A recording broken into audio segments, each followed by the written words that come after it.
Hey everyone, this is Angel from Epix Gaming with a brand new video for God of War. This is it, ladies and gents, we made it to the ultimate final battle in the game against the Valkyrie Queen in Give Me God of War difficulty.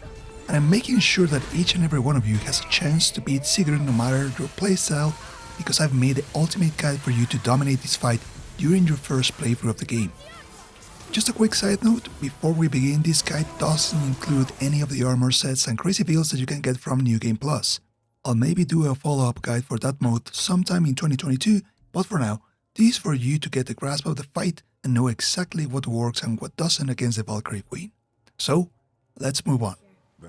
In order to make this video, I've completed every single side quest, dominated all Muspelheim trials, and grinded the Niflheim maze so I could upgrade almost every epic armor set, every light runic attack, and every heavy runic attack to test a wide variety of builds. With all that prepared, I defeated Sigrun 8 times with 8 different armor sets, just to understand which was the most offensive, most defensive, as well as other alternatives for every playstyle. And believe me, it can be done. If I, the Potato Gaming Master, could beat this angry lady, you can do it as well. Before we even attempt to go against Sigrun, you will need to go after each of the 8 Valkyries scattered around in the realms of God of War. Each of these Valkyries has a specific moveset. Some of them are unique, and others are shared and grow in complexity. Taking this into consideration, the safest order in which you should go against the Valkyries is the following: Gunir by Thamur's Corpse, Rota in Helheim, Olrun in Alfheim, Eir inside the mountain, Irtiful on the foothills, Kara near the witch's house, Hildir in Niflheim, and Gondul in Muspelheim. I have a slow-mo breakdown for each Valkyrie boss fight and each of their moves in this playlist right here, so you can go and study each one of them at your own pace and confront them when you're ready.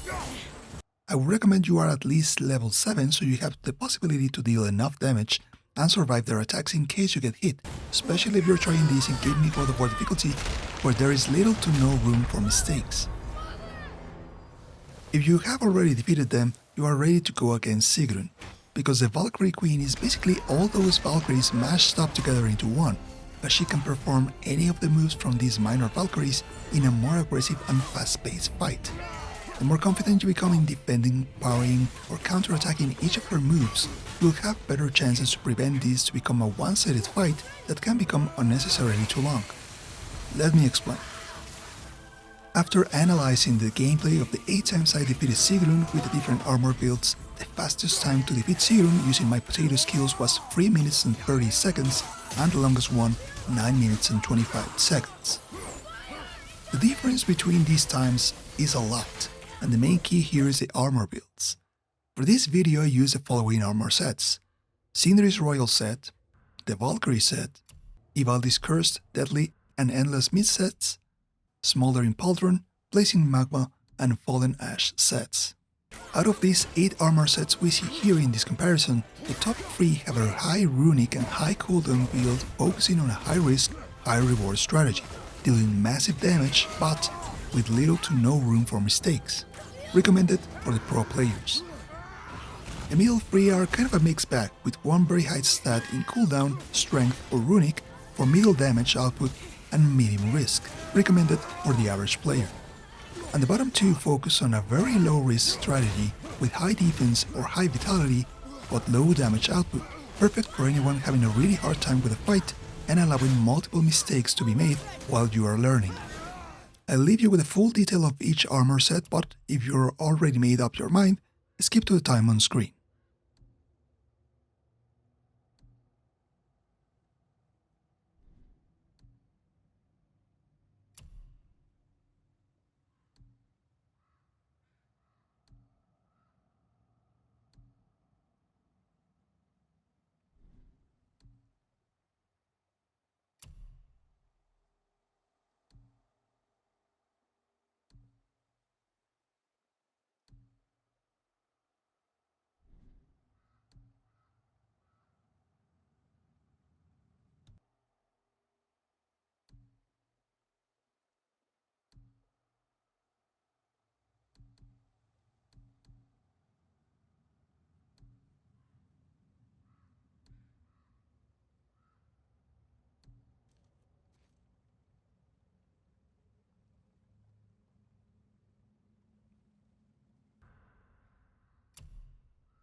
After watching all these sets, you may think, how can a legendary build outperform the most expensive to craft and upgrade armor sets in the game? Well, it is because of its unique tendency to favor runic and cooldown and a careful selection of enchantments that enhance these properties. To better understand how this is possible, let's take a look at the fight itself. During the whole encounter, Sigrun will non-stop attack Kratos, and the only attack windows you can have to fight back are by either waiting for one of her movements to end after a successful block or dodge, by performing a parry, or by stunning the Valkyrie Queen.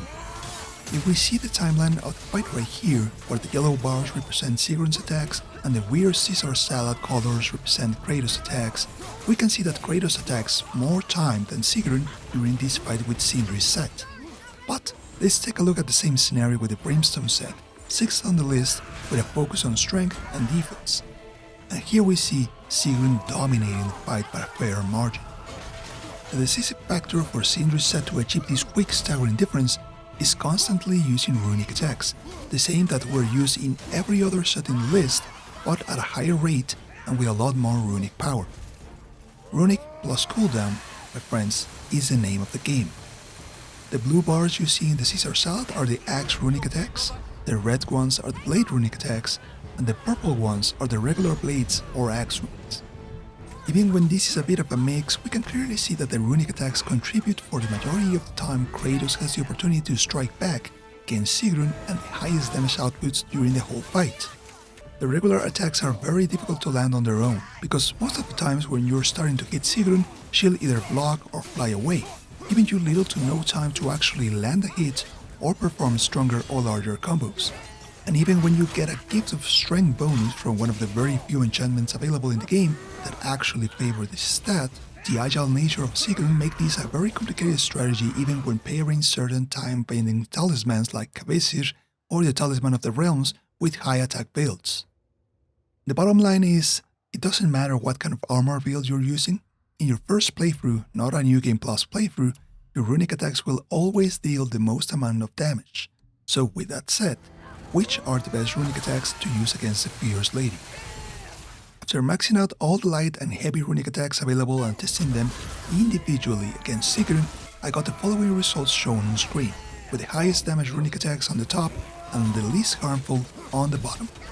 But as we've seen, the fight against Sigrun is very dynamic. She moves too much, there's a lot of back and forth, and some runic abilities can take too long to activate or perform at all.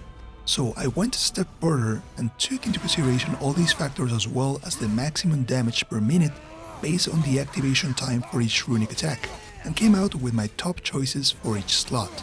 You can use these, or if you like, check the link in the description down below so you can examine each runic attack on your own and pick what's best for you. For the Axe Light runic attack, the top option is the most savage runic attack in the game, the Wrath of the Frost Ancient enhanced by Beauty's Frozen Shard that can be bought from the blacksmith shop that greatly increases the duration of the attack. This runic attack has a cooldown of 43 seconds and a massive 4.3 health bars of damage. Using this enchantment is completely optional and can be a little bit risky because once you activate it, there is no way to stop it, and Sigrun can sometimes snap out of the stun damage and attack back. But even if you get rid of it, you'll get a very solid damage. For the Axe Heavy runic attack, I'm going with Thias's talent that you can charge up to 3 attacks for almost a full health bar of damage. The great thing about this attack is that you can easily cancel the maximum charge and you will do a nice amount of damage, but even better is its insane recharge time of 21 seconds. For the Blade's Light runic attack, the best option is the Wrath of Artemis, enhanced with Yarnxana's Fury Shard, that adds an explosive bomb on the first hit.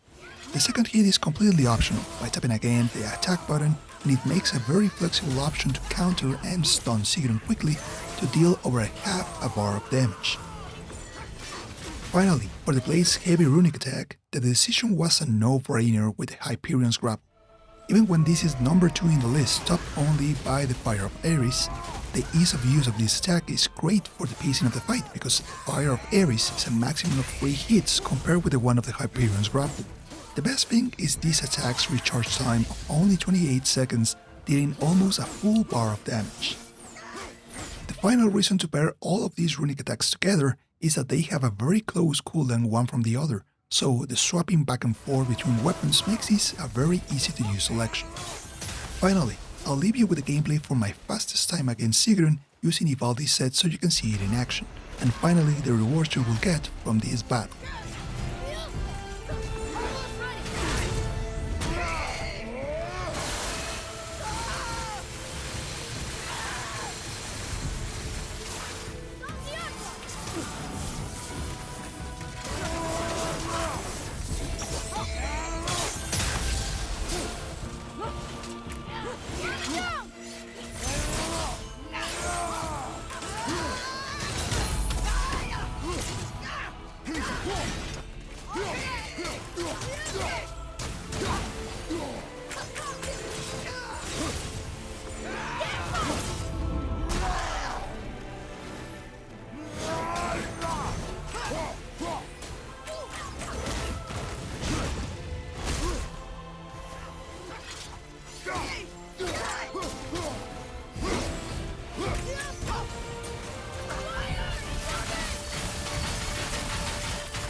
You have... Well, we did it, I suppose.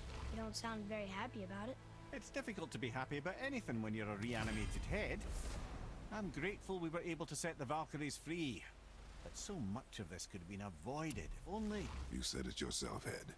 It does not matter anymore. The past is the past. Well, that's awfully cheerful coming from you. I am in a good mood. The dwarves will make use of this helm. Your dad's a wee bit single-minded, isn't he? Be sure to check out more God of War videos in this place right here, but for now, I hope this video helps you out in your battle against Sigrun. Thank you for watching, and I'll see you later in 2022 for God of War Ragnarok.